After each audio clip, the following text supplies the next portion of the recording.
the first black soldier to receive the Medal of Honor, a man who risked his life to save the American flag.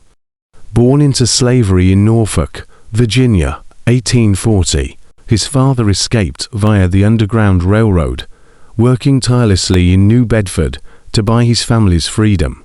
William received secret education despite slavery's ban, inspired by the Bible and the dream of liberty. In 1863, after the Emancipation Proclamation, he joined the legendary 54th Massachusetts Regiment, the first black regiment in the North. On July 18, 1863, during the brutal assault on Fort Wagner, Carney saw the Union flag falling.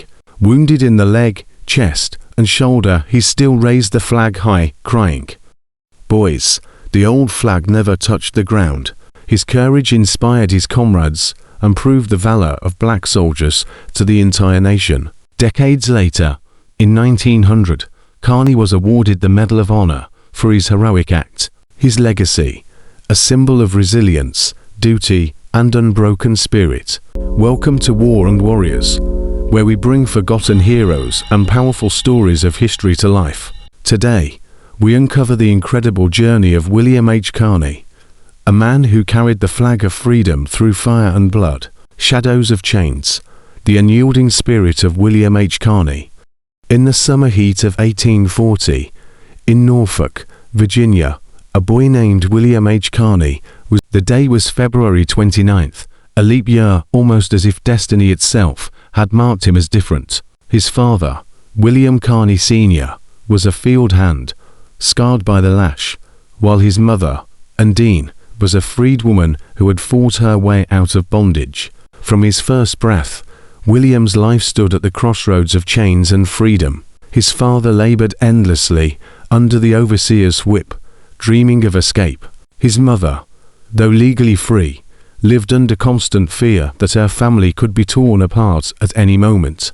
When William was just 6 years old, his father made a daring decision. Guided by the hidden lanterns of the Underground Railroad, he fled north, eventually reaching New Bedford, Massachusetts, a haven for escaped slaves. There he worked tirelessly in shipyards, saving every coin he could, writing back home, "Hold fast, my loves. Freedom ain't given, it's taken." Back in Virginia, young William grew up under constant danger. Education for slaves was forbidden, yet and secretly arranged lessons in a church basement. A freedman named Elias taught the alphabet by candlelight, using the Bible as their text. William absorbed every word, believing knowledge to be the sharpest blade. By 16, he could read scripture aloud with the voice of a young preacher. At last, in 1856, his father's sacrifice bore fruit. After years of grueling labor, he had saved enough to purchase his family's freedom for the staggering sum of $1,500.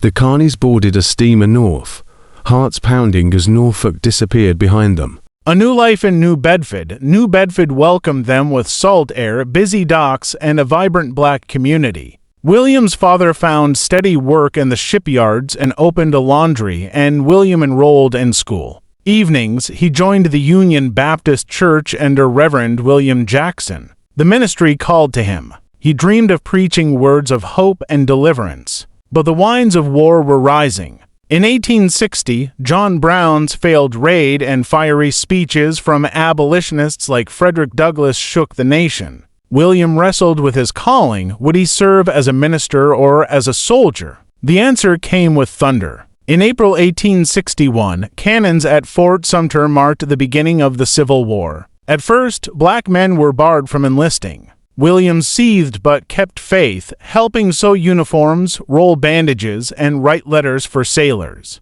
Then, on January 1, 1863, President Abraham Lincoln signed the Emancipation Proclamation, allowing black men to join the Union Army. For William, the battlefield became his pulpit. He enlisted in the 54th Massachusetts Regiment, the first official black regiment in the North, led by Colonel Robert Gould Shaw, training the 54th Massachusetts.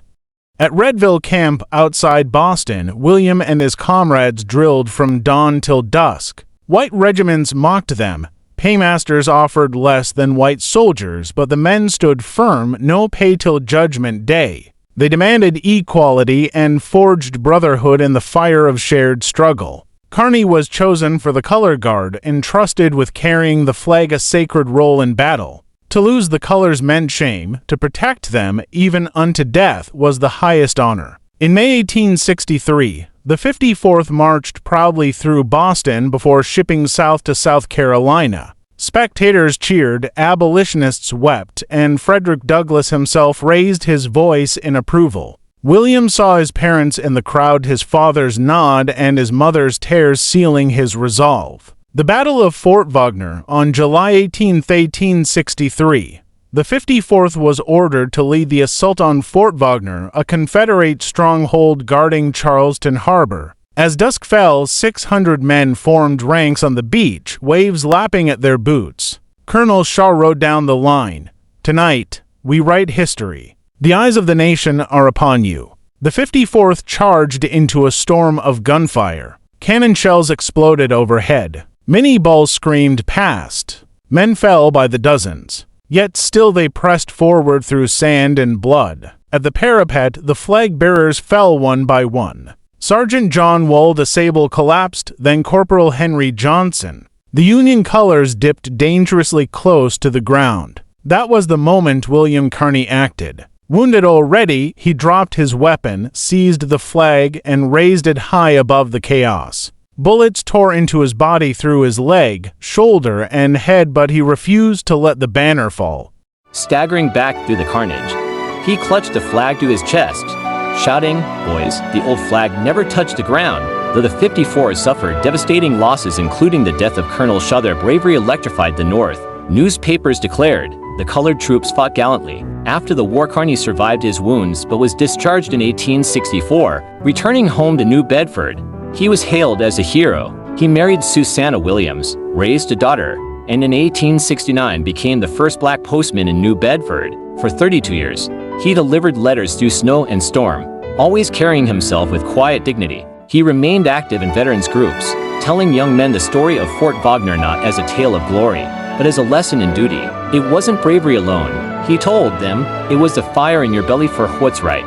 Medal of Honor for decades. Carney's heroism went unrecognized, but in 1900, nearly 40 years after Fort Wagner, President William McKinley awarded him the Medal of Honor, making Carney the first black American to receive it. The citation read, "For conspicuous bravery, seizing the colors, bearing them through the storm of shot and shell, returning safely with the flag." At the ceremony, Carney said simply, "I only did my duty and gave the best that was in me."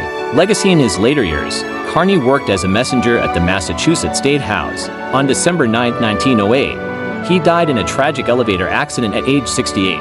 Massachusetts ordered flags at half-mast, the first time in history for a black man. Today, statues and memorials across America honor his sacrifice. In Boston Common, St. Gaudens Memorial immortalizes the 54th Massachusetts, with Carney among the figures marching proudly forward. His words echo still, "The old flag never touched the ground." WilliamHCCarney's life stands as proof that true heroism is born not in ease, but in the crucible of sacrifice, faith, and unyielding duty. WilliamHCCarney's story reminds us that true heroes rise when hope is on the edge of falling. If you were inspired by this journey, don't forget to like this video, share it with friends, and subscribe to our channel for more untold stories of courage. Until next time, stand tall, hold fast, and never let hope touch the ground.